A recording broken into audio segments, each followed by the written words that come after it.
this place. That's how we start this episode. Just Duvaling it up, you know. All right. Yeah. Hey, welcome to this AFC South show. I'm the host of the channel. With me, as always, my resident co-hosts, Isaiah. You may recognize him from Third and Teal. Please make sure to go over and support Isaiah along with Eric and Trevor's efforts on Third and Teal. Like, subscribe, notification bell. Do the same thing for Justin down here at the bottom right, resident Colts fan for the. You know, I guess he's kind of you and Jeff kind of alternate. Like it's like a game of musical chairs. Yeah, Jeff's on 1 out of every 10 episodes. You know.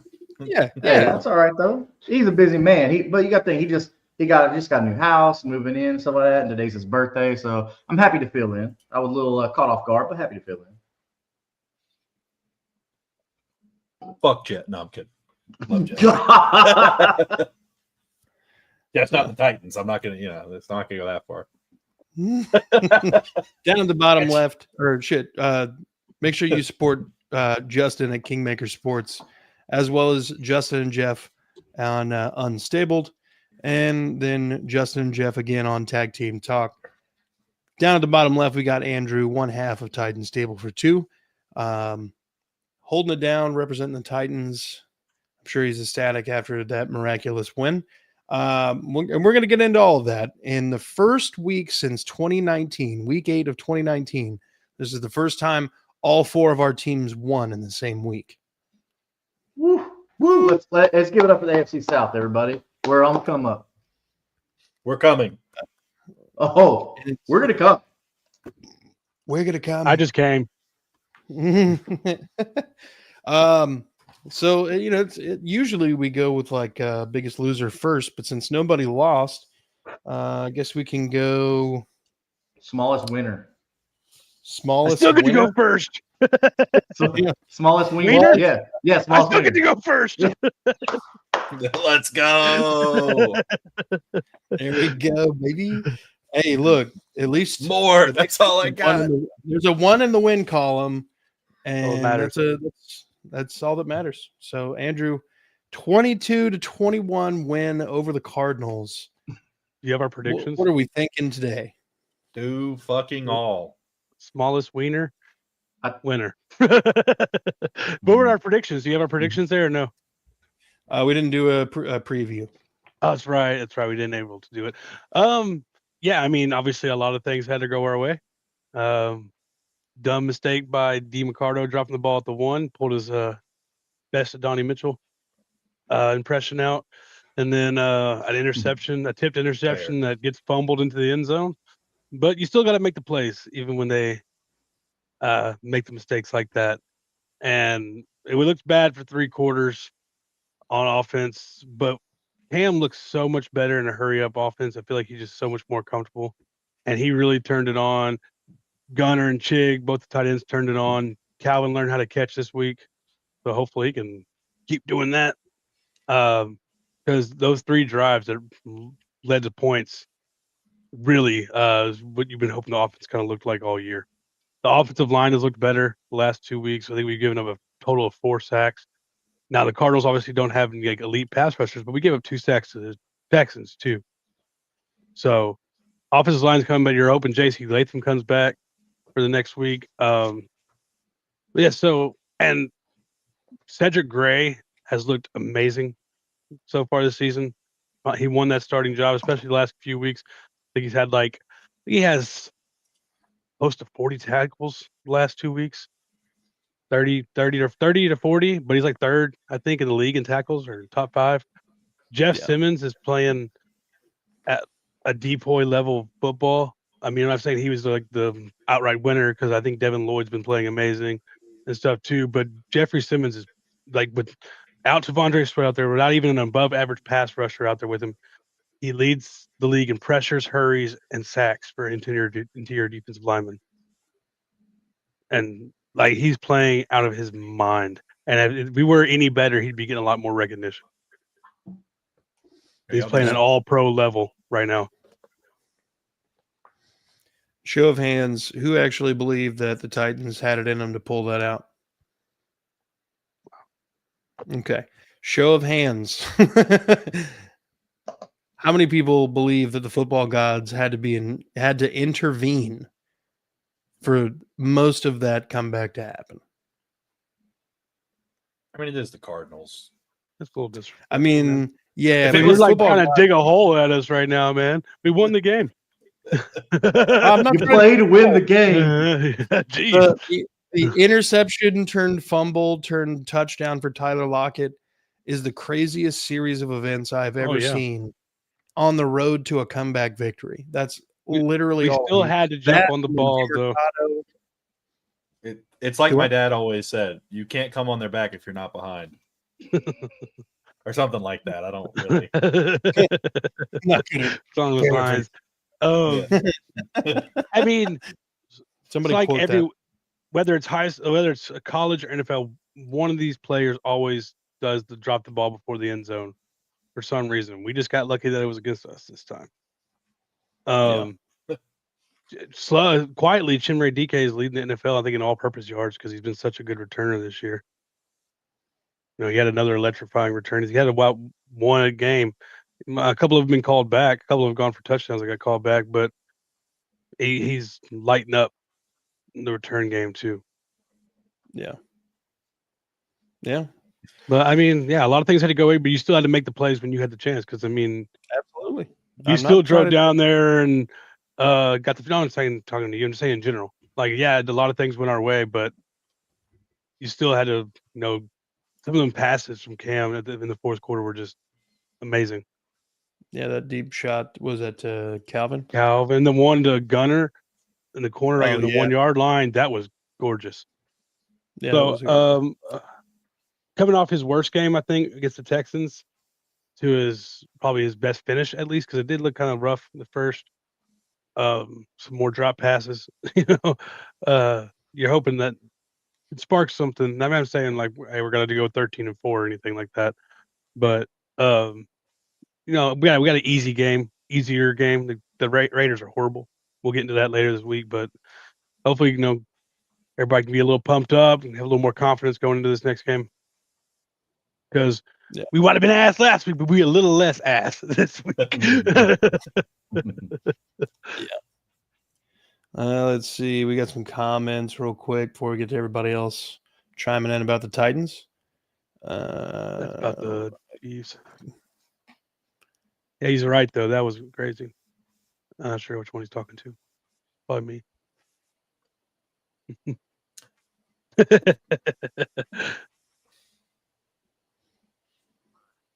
Dude, the game started and Marvin Harrison had that amazing catch at the goal line. Everything. I was like, oh, that was the thing with the coach is so overblown. Anybody who's ever played football and has like made a mistake has been hit in their chest pad by the coach. And no, it doesn't hurt. Like, and for him to get, I'm sorry, go ahead. No, I was done. I was just saying that was ridiculous. Marvin Harrison, though, like he had 4 catches for 98 yards. I think most of that was like in the first quarter. I don't know why. I think Snead started guarding. This is Snead's best game to date for sure. I think he played really well last week, other than the one catch he gave up to Nico. But Marvin Harrison at first, he had like 3 catches in like the first 2 drives, and I was like, oh, this is about to be a career day for Marvin Harrison.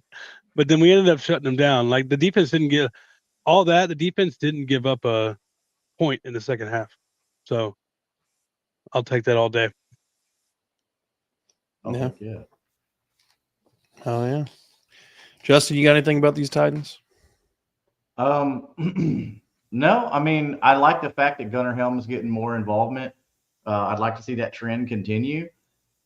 Just because I think he's going to be one of your better offensive weapons. I know Chigakonkwo is still like your tight end 1 and all that stuff like that, but why not get both guys involved and just center your offense, run double tight situation? I mean, we see it's successful on other teams. I just think cater your offense to the players that you have. Mm-hmm. You have 2 good tight ends. I think you should be using them because that's going to take off a lot of pressure on your running game. Mm-hmm. And it's going to make the defense adjust. It's like, okay, we got 2 legit threats at tight end. all right, now we have to play more evenly. We can't just overload one section. They ran more 12 personnel this game by far than they have all season. And I think a lot of that might have been scheme, but I think they're wanting to get Gunner more involved and get Chim more involved on offense, because Gunner is such a reliable target. He did drop one, but he's a reliable guy. He can go up there and get it too. And Chim's so athletic. They're gonna try to find ways to get him the ball. Cam missed him on a deep shot. He had his guy beat, and Cam just overthrew him in the first quarter. Hopefully they can get some more practice in, because I think Chim was running with the twos. Most of them probably didn't get as much time to work as some of the other receivers. But I doubt that Chim, Ellick, Gunner, like, these are the players that are going to be here for a while. We need to start building a foundation with these guys right now. Yeah. Isaiah, did you already went in on this? No, I haven't. I mean, good win. Okay. Carry on. Appreciate it. Take it as you can. It's the NFL. Yeah, I mean, it's like I said after the Texans-Jags game, when Mike was trying to downplay it. It's when you get beat a lot, like you get beat in most games that you play, you'll take any win you can get. I mean, like, that's the thing, is they're not going to get any better if they don't go out there and play. And I do think that the comments from Jeffrey Simmons before the game were valid about the Cam Ward stuff in the press conference. I know there was a little bit there, but I don't think that's anything really to look into. But I know everybody probably saw that. It's just they went out there as a team and they won as a team. Whether they got lucky or not, it's still a one in the win column. So I think overall they're just going to continue to get better. But I mean, you've got a young core of guys, very promising over there, that they've got their guys. Tajay Spears is back, so maybe he can start working in and being kind of the guy they thought he was going to be, and really give Cam Ward 2 receivers, a tight end, and a running back to kind of grow with and move forward with. Yeah. They talked about that, and it came out today, like how everybody, like the locker room was really behind Cam and his comments. I think Jeff was kind of like, just like, you gotta be careful what they say to your media. Yeah, well, I mean, that's what he said. Take what you say out of context. Yeah, we Jeff said you agree with careful. you, because these guys are looking to make a story, out of it. Yeah, I mean, Jeff said that he thinks that everybody's going to come in and see it on film, and like they're going to work on it. But I mean, it's just, you got to be careful what you say to the media, which is 100% true for anybody that talks to the media. I don't know if they talked about this last year. Obviously, I wasn't with the crew last year. It's funny coming from Jeff, because he almost got in a fight with one of the radio guys while he was on air last training camp.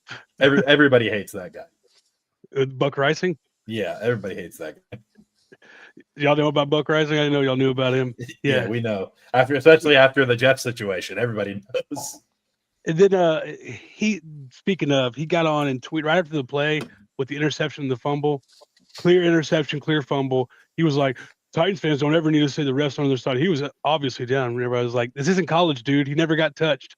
I was like, people were like, oh, Trevor Lawrence should have been marked down because he went to the ground with the ball and he's a quarterback. It's like, no, idiot. He got tripped by his own player. Yeah. You're allowed to fall down and get back up. It doesn't change because you. This isn't college. Like, yeah. No. He plays the antagonist to Titans fans for sure. Oh, yeah. For no reason. It's because he's from Indiana. He's not really even a Titans fan. Yeah, he's not. I think it was mutually assured destruction in that trade, Brandon. All right. Well, the next game, as far as margin of victory goes, would technically be the Jags-Chiefs game. And I know we got a bunch of Jags fans in the chat already, so I know that probably makes them pretty ecstatic. 31-28 Monday Night Football victory for Duval over Kansas City. Isaiah, let's hear it. Yeah, I feel like I should be going last. I feel like, in the grand scheme of things, it's the biggest win of the week. But I understand we're going by points. Come on, Justin. Come on. Who'd y'all play? Put up a 40 burger and then talk. Who'd you play? The worst team in football? Didn't you? Okay. What are we talking about? You can't in one sentence say, "Oh, every win counts in the NFL," and then say, "Oh, it's the worst team in football." Like, bro, bottom of the barrel is still in the barrel. Yeah, I understand that, but you can when we're talking about football. We're talking about sports. Still the best players in the world. A win is a win. I never said y'all's win wasn't a win. I just said that You're like, But you try to acting like undermine it. you're acting like like y'all it went wasn't against an the Chiefs. NFL win. Yeah, Hey, we went against the it Chiefs on counts on Monday the Night record. Football. It Yeah, counts on the record. I never said it didn't, did I? So let's not put Bro, words in people's y'all mouths. went out there and did well. Like, yeah, we beat I a didn't good team. say it wasn't awesome. Yeah, it's okay. But anyways, Isaiah and Colts fans, name a better battle going on. They just Y'all don't can't even see handle it. half It's of all it. right. Y'all don't see half of it. Yeah, Get in the it's group way chat. worse than the chat. Isaiah's always going after these Colts. Me and Jeff have been enemies since day one. We love each other, so it doesn't matter. Yeah, you're frenemies. We anyways, so Jacksonville took care of business in Duval. You know, those refs, I don't think if we lost that game, I don't know if they'd have got back to their car in one piece. It's funny because, like, you know, you watch football, right? And people are like, how can you say the refs are for the Chiefs? They had 12 penalties to Jacksonville's 4. It's not always about the penalties that are called and how many. It's about what penalties are or aren't called, what flags are picked up, and when and where they happen. The one on the goal line, people can argue all day long that he wasn't more than a yard from the ball, whatever. You still can't make intentional contact with a player, even if you're inside of 1 yard. You can make incidental contact on a rub route or something like that. But let's say whatever it wasn't. Okay, cool. It's 1 touchdown. Then later in the game, they mug Parker Washington in broad daylight. And then they just get a pick off of it. And the refs are like, we're not going to throw that. And then the rules expert comes on and says, yeah, 100% out of 100% of the time, that's a PI. That should have been called. That's egregious. When you have the rules expert saying egregious, that's pretty bad. But strength of schedule, Jags are really getting the hard games out early. We've really got an easy back half of the season.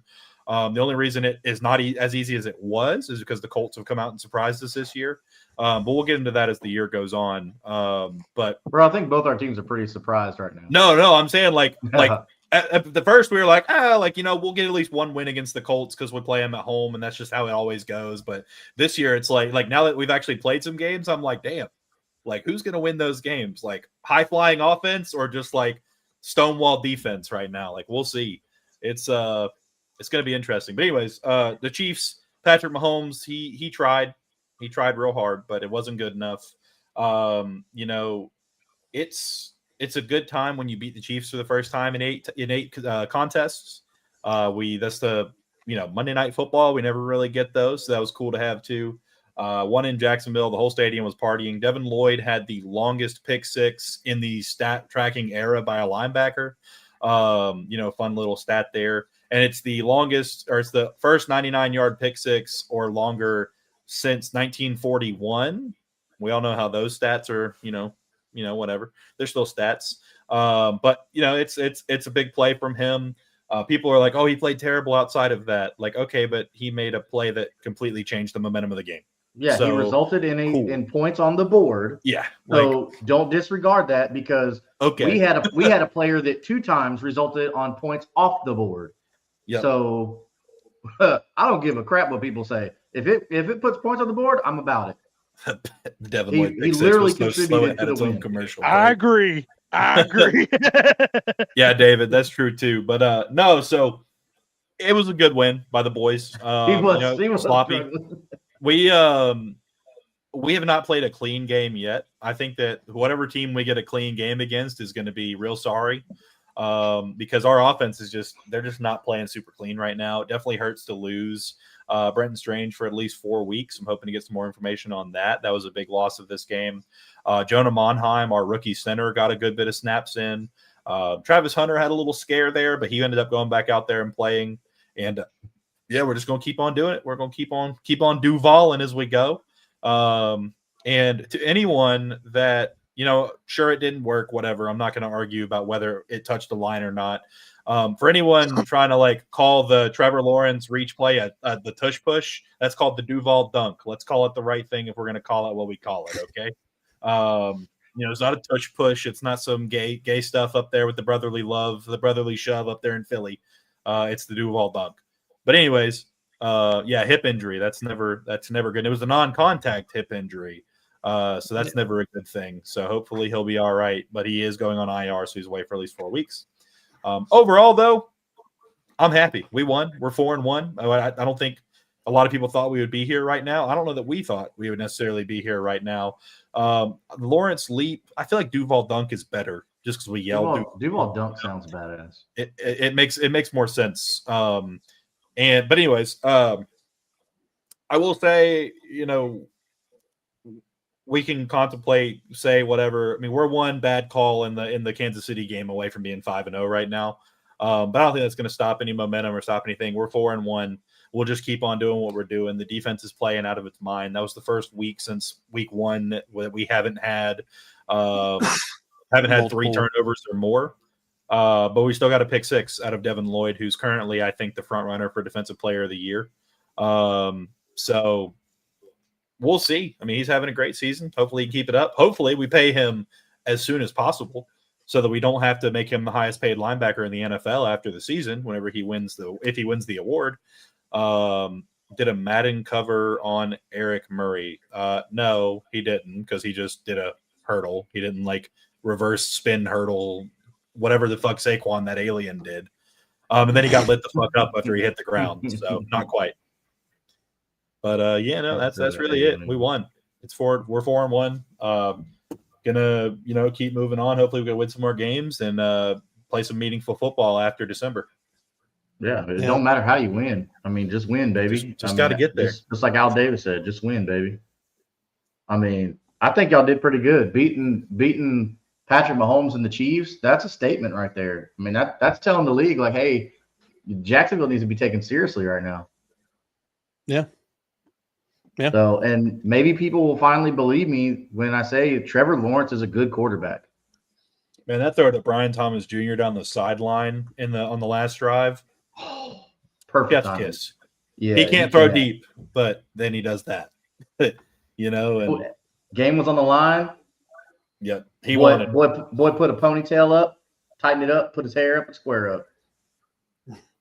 I don't like that. I don't like that at all. That was awful. Why? I hate what I just heard. He has pretty hair. Yeah, that was one of the gayest football statements I've ever heard in my entire life. He has girl hair. What do you expect me to? The dude should put his hair in a ponytail, hair up, and whatever the fuck you. Glenn Powell said on the Manning Cast last night that if he was still in college, one of his NIL deals would be Pantene Pro V. I mean, we're gonna sit here and act like there haven't been some great hairs throughout the NFL. Lots of guys with long curly hair. And Troy Polamalu's still doing Head and Shoulders. Exactly. He had girl hair. Nobody made fun of him. He had epic hair. Not like anybody could rock that. I don't care what side of the binary you're on. Okay, ain't nobody in this chat rocking that hair. No. I mean, no. Let's not say anybody, because I know I sure couldn't. I couldn't. I keep it nice and faded. So before the game started last night, my son and I were sitting down to dinner, and we got the Monday Night Countdown on. That's my fucking call. He literally is. He knows nothing about football, but he heard the guys say the Chiefs and the Jaguars are playing tonight. And he, dead ass, unprovoked, just looks at me and goes, "The Jaguars are going to win tonight." And I'm like, "Oh yeah, you think so?" He's like, "Yeah, I know so." I was like, "Okay." So. All right, I'm going to record you now. Okay. Say it again. Yeah, literally. Then I recorded it and sent it to the boys. But I just lied to the guys. But Isaiah said he'd buy you toys. Say it right now. Here's the script. It's on cardboard. Read it. Oh God. Yeah, and then shout out Case. I don't know who was working the cameras last night, but whoever was on Trevor Lawrence picking his nose like 3 different times. Oh my God. How? Why you gotta do that man like that? Last night. Hey, bro, listen. That humidity will get you down there, dog. You got to clean that nose out. He's got to make room for more smelling salts. Hey, nobody out there can act like they ain't cleared one out a couple times, man. Stop. Y'all, they gotta get off my boy Trevor Lawrence, man. I'm just saying, not you. I'm just saying the people out there dogging him. Like, man, get off that man. My buddy's mom tagged me in it, and she was like, "Oh, what?" Like she said something. I was like, "He was digging for gold, and he fucking found it." Okay, he fucking found it.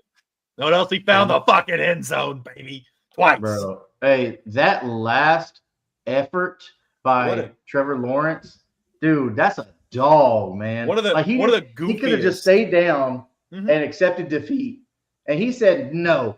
He tried to get back up. The grass tried to pull him down, but my man Trevor Lawrence said no. Gets up, fights for it, reaches out, touchdown. Jaguars beat the Chiefs. Thank you, Trevor Lawrence. Yep. And I know it's funny too, because of course you have those people whenever he was drafted and after, oh, he doesn't care about football. Oh, he's never going to win you close, tough games because he doesn't care, and this, that, and the other. Yeah, clearly he does. And he fucking wanted it more. I mean, that's the only thing that can really be said about it. Yeah, he didn't let that guaranteed money go to his head like Chris Jones did, who clearly was just sitting there watching, like, oh, there's Trevor Lawrence going to run the touchdown. Okay. Yeah, on the Manning cast, they had Fred Warner on there. But Peyton's like, that's something I never did. He's like, whenever I fell, I just laid in the prone position until somebody touched me. But he's like, I've never seen that before. Then Fred Warner was like on that last drive, and like even a couple other times, like Fred Warner was really giving Trevor his props, and that's some high praise coming from probably the best linebacker in football, I mean future Hall of Famer. So it was kind of cool to see that in live. But yeah, I mean can't say enough about Trevor Lawrence's commitment to trying to win games for the Jaguars. Truth. Had a 7-second 40. Yeah, it seemed like this game was a really good game. It was like just like two quarterbacks that were really just trying to put their team on their back. I gained a lot of respect for Trevor Lawrence watching this game. Is he a good quarterback? I don't know, but he gained my respect. Like he was leading the league in picks or something. I don't know. Not picks. That's Geno Smith for sure. Yeah, Geno's fucking terrible, dude. Geno got a lot of. No, I'm just messing around though. But yeah, like legit respect though. Like he was doing everything he could. The amount of sacks he escaped and picked up yardage, first downs. He gave it his all. And Patrick Mahomes was doing the same thing on the other side. And I think it just really boils down to the Jags defense is better. They wanted it more too, more than the Chiefs defense. And throughout this whole season, I mean, we thought the Jags had some players on defense, but I don't think anybody expected them to be playing at the elite level they are, especially with taking the ball away. With 13 takeaways through 5 games is insane. 14 takeaways, I think, actually. You would have thought, hey, Liam Cohen coming in, the offense is going to be the one that takes off, and the defense just needs to be average. But it's really been the other way around. The defense has been elite, and the offense has been average. So, Josh Hines-Allen made a couple really explosive plays. Shout out, that Jags defense has been all over the place. And Crazy Jukes are missing Walker. Trayvon Walker. They've been good at every level too. It's not been like the D line's taking care of it. It's really, they've been really good at all levels of the defense right now. I think Travis Hunter had his best game on both sides of the ball. That one catch over the middle for like 35 yards or 40 yards, whatever it was an amazing catch. Brenton. I got to put that one up there on live TV. I'll give you that. That's a good one. I do think it was Travis Hunter's best game so far this season. Really made it wasn't like, I feel like at the beginning of the season they were kind of trying to force him the ball and see if he could make plays, and like in short yardage and like maybe setting up a screen for him and stuff like that. Like they really let him like loose a little bit this year, like threw the ball to him downfield and stuff, and he made some really good breakups on passes on defense. So I think they really want to give him a touchdown though. It seems like they really want to get him in the end zone. But no, it's a great game. Trevor, mad respect for Trevor after this game. We get this Trevor every week. He can pick his nose all he wants. I promise you he does. Whether we win or lose. He's still picking that bit. When you got Trevor Lawrence money, you don't give a crap what people think. Dude, if I had his money, I'd pick my nose right now from all of you. I don't even have his money. I think I'm going to give the first ever lunch pail to work carrying award to Trevor Lawrence. Oh, I thought you were Real going to say brings- Devin Lloyd. Well, no, see, Devin Lloyd gets the hard nosed Real film watcher. Yeah, The real film watcher award. He's Well, no, a because foot- they've actually Ooh, such a good ran that. defensive play. They've where he actually faked ran the that blitz. play inside of the 5-yard line. They've ran that play at least once every week and scored a touchdown off of it. Or they had like a dropped one on one of the plays. But they turned to literally an did the interception on that exact one, same too. route concept. And then this one, Devin Lloyd does the zero blitz, jumps off, and just takes it to the house. Which, goodness, that was the slowest 99-yard pick six I've ever seen in my entire life. But he made it, and I'm happy about it. So Count. Leading the league in interceptions, interception yards. Was I feel like James Harrison's Super Bowl interception was probably slower. That was a fumble recovery, wasn't it? No, I think that was a pick. I think he dropped back. Yeah. Anybody else got any Jags Chiefs comments? Good Nah. win. All right. Well, we have a little bit of a pickle here because the margin of victory for both the Colts and the Texans game is 34 points. So, Who'd you play? Well, they both suck. I think the Ravens probably suck a little less than the Raiders. Oh, the Raiders were definitely the crappier team this week. Yeah, for sure. Like if Okay. Lamar Jackson's playing for the Ravens, it's a different situation. yeah. You may Is it, still have though? won, but maybe not by as much. No. But Lamar's been such a I don't disappointment know. this You year. wanna paper rock scissors for it? To who goes first or who goes last? See, I would, but my internet is still laggy. So it would be Unfair very advantage. disadvantageous. You could have fucking rock out for like a whole 4 seconds before I even react. So, All right, well, we'll make it easy. I'll go. okay. I mean, I was going to say that we could to justify it, we could either say whoever. I mean, we have a better record. We can go off that. Well, Which I was going to quarterback say had more passing yards? scored the most points or who allowed the most points the last couple games. And so it's easy for you because you got 0 against the Titans. I know. Who allowed the least amount of points in week 4? That's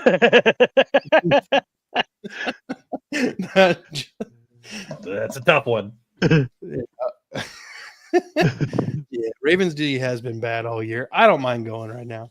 And I feel like that's probably the better Jesus case. Christ, make out or fucking talk. Oh my God. I'm just kidding. You're good. I'm outburst. I apologize for my outburst. Look, this is a very beat up Ravens team who should in no way, situation, or form ever be competitive, except for when Lamar is in the game. He is the X factor that makes this entire offense go. And Andrew. dude, he's dying over here. He's turning violet. It's fucking Violet, you're turning violet. big Boondocks fan, huh? Yeah. This is a game that you wanted to come in and beat up on a bad team that's really hurt, and you didn't want it to be close. You kind of wanted to show signs of like good team versus bad team rather than playing down to the competition. And I think that's exactly what the Texans did. They came in and immediately drove down the field and put a score on the board. The first opening drive touchdown of the year, and then really never looked back. They swallowed up Derrick Henry, and just didn't let him get anything going. I think he had 15 carries for 33 yards. He had a touchdown, which he fought for every inch on. And I don't think there was a revenge game aspect of it, Brandon. And I know that a lot of the Texans guys still have a lot of the Texans guys still have a bad taste in their mouth from Christmas. But Pause. Hey, yo. Hey, yo. Hey, Peter. Peter. Anyway, Stroud looked hyper efficient, 85% completion percentage. He was throwing the ball downfield across the middle of the field. The pressure percentage was a lot better. He was only actually pressured on 22% of his dropbacks, which is, again, a new season low. He was sacked twice. There were some things you still got to clean up along the offensive line, a couple untouched rushers. But Chubb looked good. Chubb looked like he had burst on his touchdown run, able to pull away a little bit. Woody Marks is developing into quite the third down back. He didn't get a lot of targets or anything, but he was lighting people up in the pass blocking department. He is not afraid to hit anybody.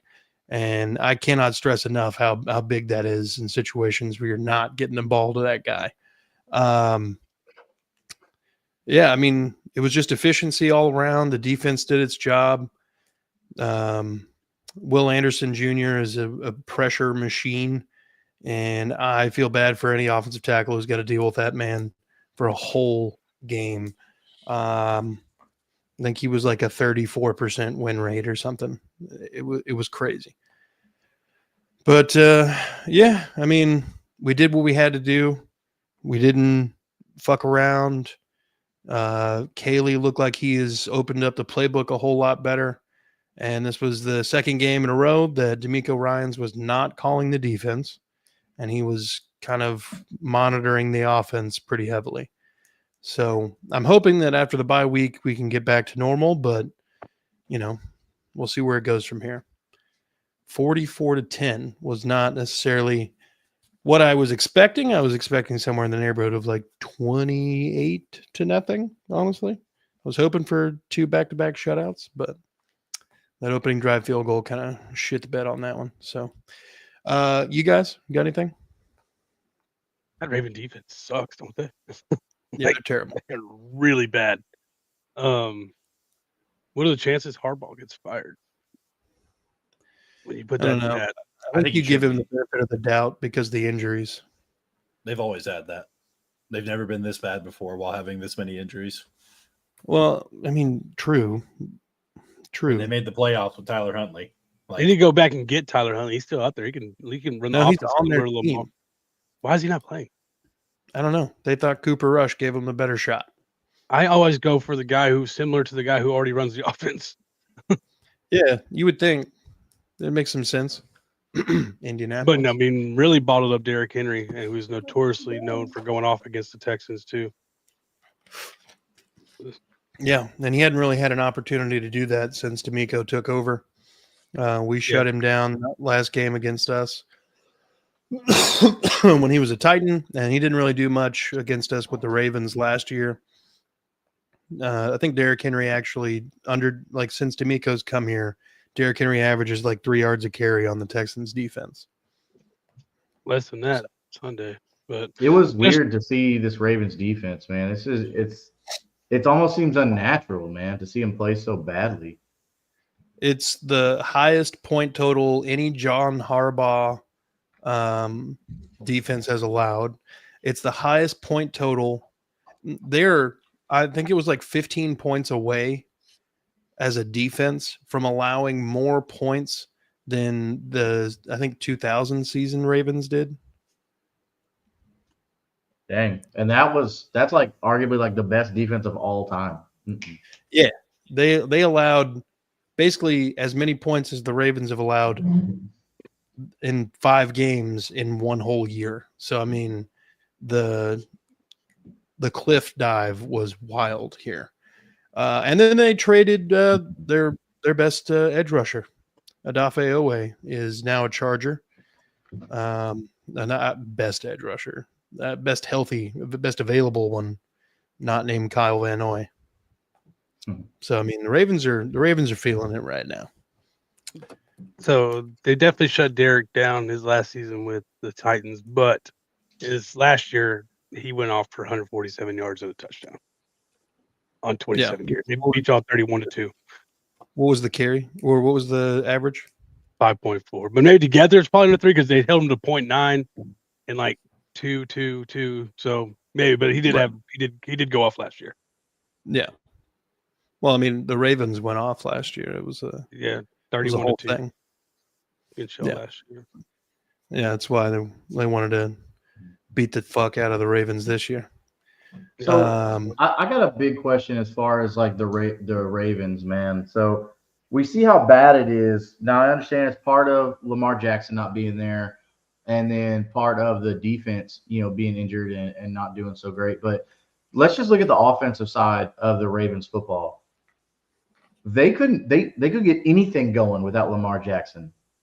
So I mean, what does this say if you're Lamar Jackson going forward? When you're negotiating your own contracts, saying, hey, like, you are nothing without me. You will pay me whatever I want. And if that's the case, like, do you see now, like, hey, we need to invest in a quality backup quarterback at all times? I think every team, like the injury rate is 100% in the NFL. Like you need to have a quality backup regardless. Well, the Ravens didn't believe that because they had Cooper freaking Rush. Hey, Cooper Rush has won some games for Dallas. They thought Lamar Jackson was just never going to get hurt. I just don't think there's that many what GM is out there. Well, that's fair, but you know what? Like you can groom and stuff in the draft. You'll pay up to get those backups and stuff like that. I mean, Daniel Jones was out there. No, yeah, you're right. Right? I mean, so, but I'm not saying look, that this could be an outlier, right? I'm not saying like compare Daniel Jones to every free agent quarterback. But all I'm saying is, from a GM standpoint, I want to build a successful team, and I have to think, okay, what if the number one goes down? Will I still be able to function properly with my number two? Now that's running back, tight end, quarterback, whatever position have you. But it's like, quarterback's obviously the most important. Who made that decision to say Cooper Rush is the best option we can go out and get? It wasn't, man. I don't know how long Lamar's going to be out, but I mean, the risk of injury is always there. If I'm them, I'm going to go try to trade for Jameis. Bro, yes. At least Jameis can sling it. At least put some points up. He might throw an interception or two out there, but he'll throw a touchdown too. He'll throw a couple touchdowns while he's at it. Yeah, and he got some fight in him. I mean, I think his best statistical year as far as touchdowns and yards, he also had the equivalent of interceptions to touchdowns. It was 30-30, I'm pretty sure. Yeah, it was like the same. So, but you know what? That's still 30 touchdowns, regardless of the 30 interceptions. But anyways, I'm sorry. That's just... You're fine. I mean, Anthony Richardson could. There you go. But after talking with JJ Stankovic today, it doesn't look like they're even remotely entertaining the thought of trading away Anthony Richardson.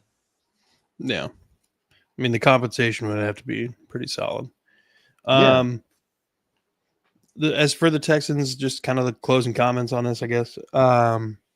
You put together, 5 quarters of an offense, really churning. Maybe you can grow with that momentum in the bye week. And, you got the Seahawks on the other side on Monday Night Football in Seattle. Extended bye. Yeah. So Will Levis is out for the year, Brandon. Yeah.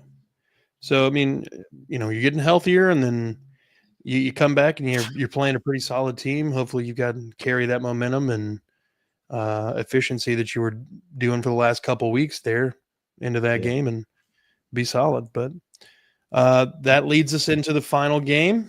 That would be the Colts taking on the lowly Las Vegas Raiders.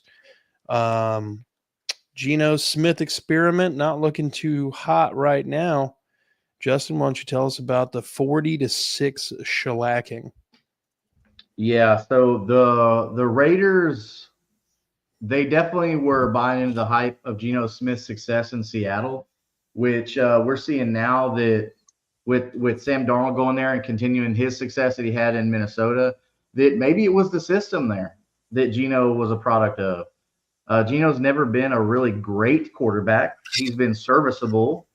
And I will argue with anybody who says that Geno's been a great quarterback to this point. The Raiders were not able to put anybody in the end zone. They only were able to kick 2 field goals on the day. On a day where Gino only completed 25 of his 36 for 228 yards. He didn't throw any touchdowns, but he did throw 2 picks. One of those picks was to defensive lineman Leatu Latu, which was weirdly enough his second interception on the year. So this is odd. That hasn't been done in a long time for Latu, a defensive lineman, to have 2 picks in the first 5 games. So look, Ashton Genty. If I'm Ashton Genty, man, I'm so aggravated because the Raiders, yeah, you went and drafted me early, but you didn't give me any help on the front line, like at all. You just thought Genty was just going to come in and just be able to run just like he did in college. But again, we're seeing this isn't college. So the offensive line here is killing Genty, man. I mean, 14 carries, which I get it. You're down most of all the game. Let's not be after the first drive, like you're down the whole game. But you only fed your best offensive weapon 14 times. I mean, yeah, he got 7 targets, but still, like you only fed him on the ground 14 times and only got 67 yards on the thing because he couldn't find any running lanes. Everything he's doing, he's having to manufacture himself. So if you're Ashton Genty, you're not feeling real great. They got to figure out a way to get Ashton Genty more designed plays. Like figure out what other teams are doing, getting their running backs going, and do that. Either that or, bro, just go all offensive line heavy. Leading receiver for the Raiders was Trey Tucker. He had 62 yards, but the long one was 33. So half of it came on 1 reception. So you can't really count that so much. There's kind of like a differential when you look at those numbers. But the Raiders defense, though, they weren't able to get any sacks. They only had 2 tackles for loss, and they only got to Daniel Jones 3 times. That's horrible. That's horrible, especially for a team that has Max Crosby on it.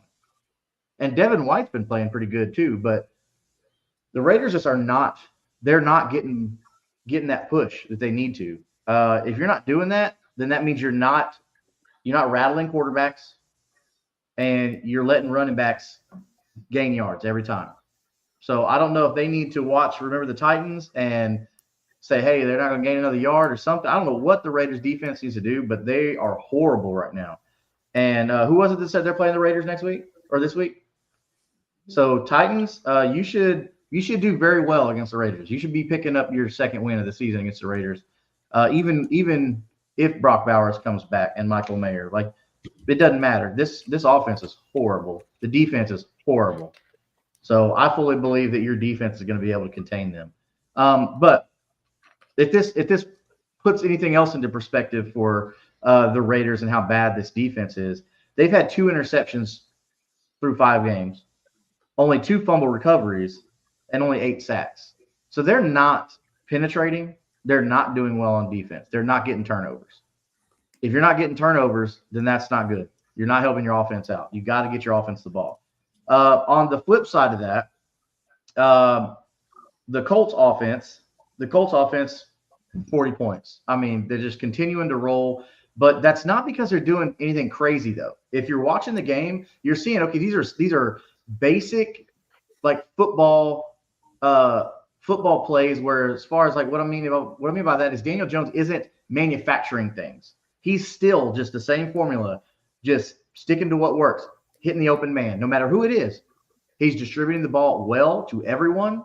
So when you have Daniel Jones doing that, you don't need to draw up special trick plays or anything like that. And then Jonathan Taylor. So Jonathan Taylor is continuing to be the best running back in football. He racked up 66 yards on the ground, but he had 3 touchdowns on the ground too. So now Jonathan Taylor's 17 carries compared to Genty's 14 carries. There's a reason for that. Game script dictated that, hey, we don't need to run our best offensive weapon into the ground today because everybody else is getting it done.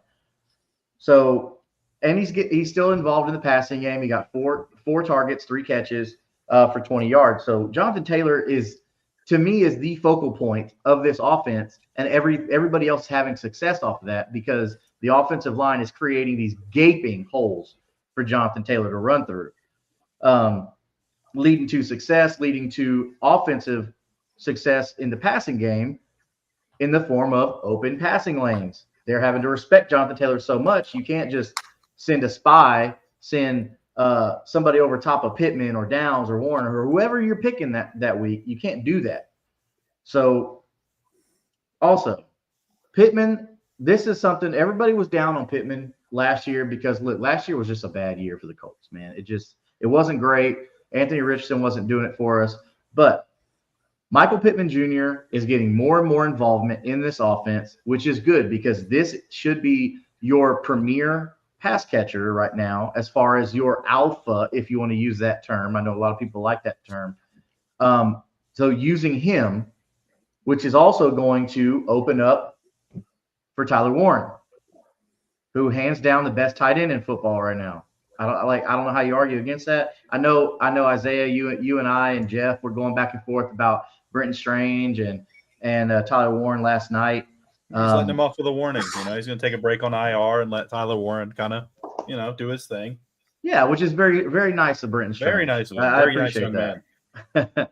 But if Mika Egbuka wasn't having the season that he's having right now, I mean, hands down, Tyler Warren's front runner for Rookie of the Year. But we'll see how it goes. What myself and Jeff were talking about with JJ Stankovitz of Colts.com earlier today is that Tyler Warren looks like a seasoned veteran out there. He's not shaken up by anything. Nothing that he is seeing here on the NFL level is nothing that he is uncomfortable with. Like, so to explain his football IQ for you. So there was a play that they ran. They tried to run a little trick play throwback where he was gonna act like he was gonna run the ball out on a sweep and then toss the ball over. Right? Play we've seen in the NFL hundreds of thousands of times. But the difference is, instead of doing the typical rookie thing, egotistical thing, and say, oh, the pass isn't there because everything was covered tight, the normal egotistical rookie thing would do like, oh, well, let me just still run and try and get whatever I can. No, he didn't do that. He understood that, hey, they're in my face. I'm not gaining yards on this. I will actually probably lose yards on this. So what does Tyler Warren do? Tyler Warren throws it away, and you live to play another down. Don't lose any yards. You just lose it down. That's it.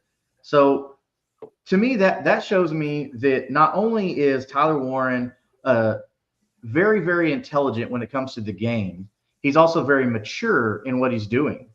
So looking at the versatility that they're using Tyler Warren with, I'm loving the fact that, and this is just Colts fans everywhere that I've interacted with online, in person, what have you, like they're really, really excited about how this opens up the playbook, how much Shane Steichen and Jim Bob Cooter can use a player like Tyler Warren.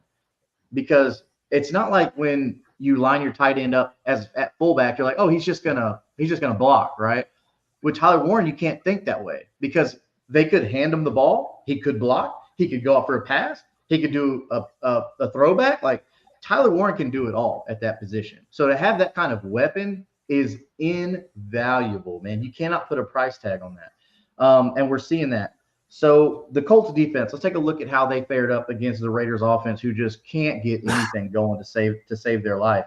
Colts defense had 4 sacks on the day, which was 38 yards negative for Geno Smith on those sacks. So that's a good amount of yards on sacks. So that's good. 6 tackle for losses on the day. So, and then 5 QB hits. Okay. So that's 9 opportunities right there, just between the sacks and the QB hits, where the Colts defense could negatively impact the play as far as yards go. All right. So, and they ended up getting 2 interceptions on the day that we mentioned earlier. One of them, Leatu Latu. So that tells me that the Colts defense is able to just do whatever they wanted to at will against the Raiders offense. Like they had no answer for Lou Anarumo's defense. Lou Anarumo is using the talent that he has around him, because we all know the Colts secondary is riddled with injuries so badly. So much so that like we're actively looking to sign someone, and we did today. But we're looking to actively sign someone. And dude, I think you probably need to bring in a couple more people just as depth at this point. So Lou Anarumo is doing things with this defense that we're not accustomed to with Gus Bradley in the past. With Gus Bradley, we had just plain vanilla. I mean, it was just old. Let's line up in the 3-4-4-3 and just that's it, right? So something that Jeff and I talked with JJ Stankovic today is that how Lou Anarumo is being able to not just use these players in their positions. He's using these players and using them as athletes, using them as the premier athletes that they are. Because this isn't back in like the 70s and 80s where you say, oh, well, he's a defensive end. And you've just got this, like, he's got kind of this belly. He's like an out of shape middle linebacker, right? Where he's not fast or anything like that. Not today. Not today. Your defensive end or your edge rusher, whatever you want to call him, like that dude is a premier athlete. That dude's probably running like a 4.7 to 4.9 40 with an extreme vertical. I mean, this guy is what safeties used to be, except he's just beefier. So Lou Anarumo is using that to his advantage. He's not sitting there saying like, oh, well, Buckner's only a defensive tackle or Latu's only a defensive end. Like, no, he's saying, okay, Latu, I want you to go back in coverage now because you are a premier athlete in the world, not just in the game, but in the world, man. Like the best players, the best athletes in the world are in the NFL.